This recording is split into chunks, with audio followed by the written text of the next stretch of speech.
Walmart is back with Sparkathon. ये एक ऐसी हैकाथॉन है कि अगर तुमने इसको कर लिया तो तुम्हें चांस मिलेगा वॉलमार्ट में इंटर्नशिप एज वेल एज एक फुल टाइम रोल करने का। Oh my God! Wow!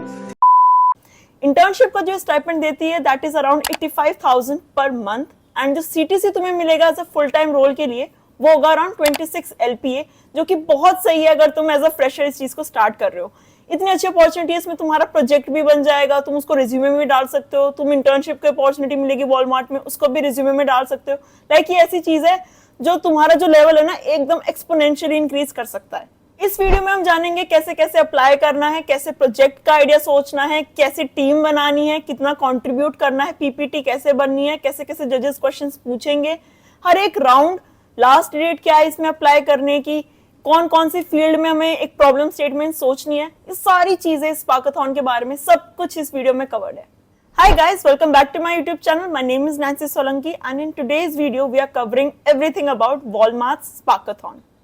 इसकी जो एप्लीकेशन क्लोज हो रही है वो हो रही है 16 अगस्त 2024, तो उससे पहले तुम्हें अप्लाई करना पड़ेगा इसमें। अब हम जानते हैं कि इसमें अप्लाई करने का प्रोसेस क्या है। हमारे पास 4 थीम्स दी हुई है, वो 4 थीम्स लगा लो, 4 डायरेक्शंस हैं जिसमें के अंदर तुम्हें अपनी प्रॉब्लम स्टेटमेंट सोचनी है। जैसे अगर पहली थीम है डेटा, तो डेटा साइंस रिलेटेड मैं कैसे एक प्रॉब्लम स्टेटमेंट सोचूं जो इनको हेल्प करेगा।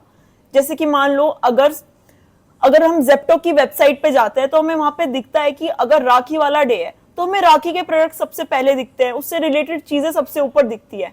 तो उस डेटा को एनालाइज करके हम वॉलमार्ट के लिए कैसे बेटर कर सकते हैं कि हम प्राइसिंग कैसे रखें, कैसे किसी चीज को ऑप्टिमाइज कर सकते हैं डेटा के लिए, प्रमोशंस वगैरह कैसे कर सकते हैं, कैसे टारगेट ऑडियंस के ऊपर हम फोकस कर सकते हैं उस डेटा के साथ। ये सारी चीजें हमारी डेटा थीम में आ जाती है। अगला जो है वो है सप्लाई चेन। अगली थीम सप्लाई चेन में ये होगा कि अगर हम कोई भी प्रोडक्ट हमने बनाया है उसको स्टोर तक ले जाने के लिए जितना भी हमारा ऑपरेशंस का वर्क होता है उसको कैसे हम ऑटोमेट कर सकते हैं, उसमें टेक्नोलॉजी को कैसे यूज कर सकते हैं कि वहां से उसको वहां तक ले जाना एक ईजी टास्क हो। कि अगर मान लो मेरी एक दुकान है और मुझे वॉलमार्ट के प्रोडक्ट्स अपने में बेचने हैं तो मैं कैसे, मेरे लिए क्या फायदा होगा, कुछ ऐसी प्रॉब्लम स्टेटमेंट सोचो कि अगर मेरी खुद की दुकान है तो मुझे क्या फायदा होगा टेक्नोलॉजी को यूज करके कि मेरे पास उस वॉलमार्ट का जो प्रोडक्ट है आसानी से आ जाए और कॉस्ट एफिशिएंट हो वो। तीसरी जो थीम है वो है इमर्जिंग टेक। इमर्जिंग टेक में हम बात करते हैं AR VR की, कि अगर कोई भी पर्सन वॉलमार्ट के स्टोर में जा रहा है तो वो AR VR को यूज करके कैसे प्रोडक्ट्स को हम कस्टमाइज कर सकते हैं उसके अकॉर्डिंग, कि उसको पता उसको कौन सी लेन में जाना है, कौन सा प्रोडक्ट कहाँ मिलेगा।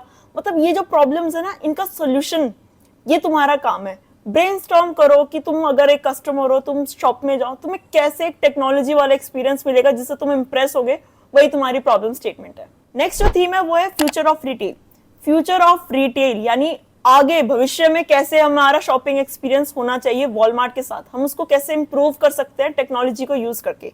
उसमें तुम AI मॉडल्स को यूज कर सकते हो, मशीन लर्निंग यूज कर सकते हो, चैट GPT को यूज कर सकते हो और उसके अराउंड सोच सकते हो कि हम कैसे कोई बॉट बना के कस्टमर को हेल्प कर सकते हैं। या फिर हम जैसे मान लो कि अगर मैं वॉलमार्ट में जा रही हूँ, मैंने काफी सारी शॉपिंग कर ली बट मुझे देख रही हूँ मैं क्यू बहुत लंबी है, तो ऐसा कुछ सॉफ्टवेयर आ जाए, ऐसी कोई टेक्नोलॉजी आ जाए कि मुझे उस क्यू में खड़ा होना ही ना पड़े, मैं बस जाके अपना QR कोड स्कैन करूं और मेरे UPI पे बिल आ जाए एंड मैं पे करके वहां से निकल जाऊं।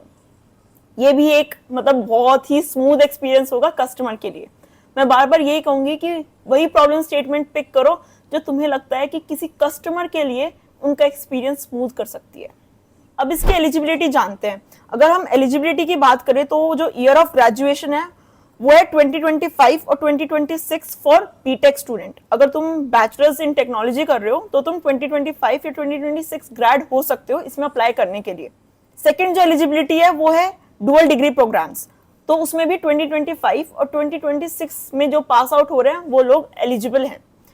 तीसरा जो है वो है MTech के स्टूडेंट्स जो कि 2025 में ग्रेजुएट हो रहे हैं, वो भी इस प्रोग्राम के लिए एलिजिबल है। अब जानते हैं कि तुमने प्रॉब्लम स्टेटमेंट सोच ली, अब आगे क्या करना है उस प्रॉब्लम स्टेटमेंट का। प्रॉब्लम स्टेटमेंट सॉल्व करने के बाद तुम्हें सबसे पहले बनानी होगी अपनी 2 मिनट्स की वीडियो। उस वीडियो में तुम्हें बनाना पड़ेगा अपनी प्रॉब्लम स्टेटमेंट क्या है, उसमें तुम्हें अपना सॉल्यूशन बताना पड़ेगा, कौन सी APIs बनाओगे, कैसे तुम्हारी क्लासेस का डायग्राम होगा और साथ के साथ तुम अपना DB का स्कीमा कैसे बनाओगे अगर तुम DB यूज कर रहे हो तो वो सारी चीजें तुम्हें डिफाइन करनी पड़ेगी अपनी PPT में। जितना टेक्निकल एस्पेक्ट्स डाल सकते हो उतने डालो, क्यों उतना ही तुम्हारा प्रोजेक्ट मोर अचीवेबल लगेगा। क्योंकि ये एक ग्रुप प्रोजेक्ट है, ऐसा नहीं है कि एक पर्सन ने पूरी पीपीटी सुना दी और वो वहां पे बस खत्म हो गई पीपीटी।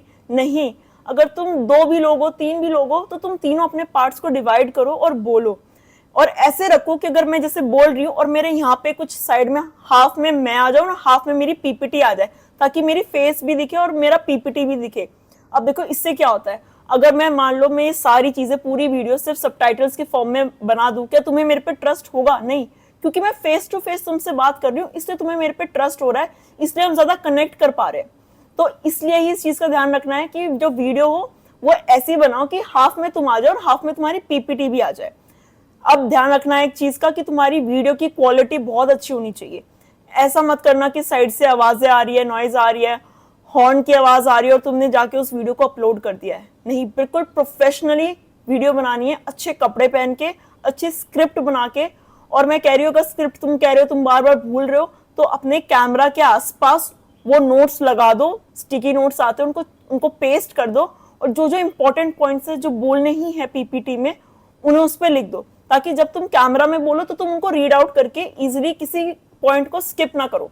डेमो वीडियो सबमिट करने के बाद तुम्हारा होगा ज्यूरी राउंड। ज्यूरी राउंड में तुमसे पूछा जाएगा कि तुमने जो भी प्रॉब्लम स्टेटमेंट ली थी उसको कैसे इंप्लीमेंट किया, और जो जो बच्चे अपना प्रोटोटाइप दिखा सकते हैं उस राउंड में, उनके आगे शॉर्टलिस्ट होने के चांसेस 10x हो जाएंगे।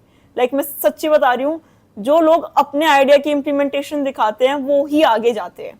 इन सभी राउंड्स के बाद तुम पहुंचोगे फाइनल राउंड्स में, और अगर तुम फाइनल राउंड्स में पहुंच जाते हो तो उसमें क्या होता है कि जितने भी बच्चे फाइनलिस्ट बनते हैं उन सबका इंटरव्यू शेड्यूल होता है वॉलमार्ट के साथ। अगर तुम 2026 पास आउट हो तो इंटर्नशिप के लिए, 2025 पास आउट हो तो फिर फुल टाइम ऑफर्स के लिए। एंड अगर तुम इस स्पार्काथॉन को जीत जाते हो तो तुम्हें कैश प्राइज मिलेगा 3 लाख का।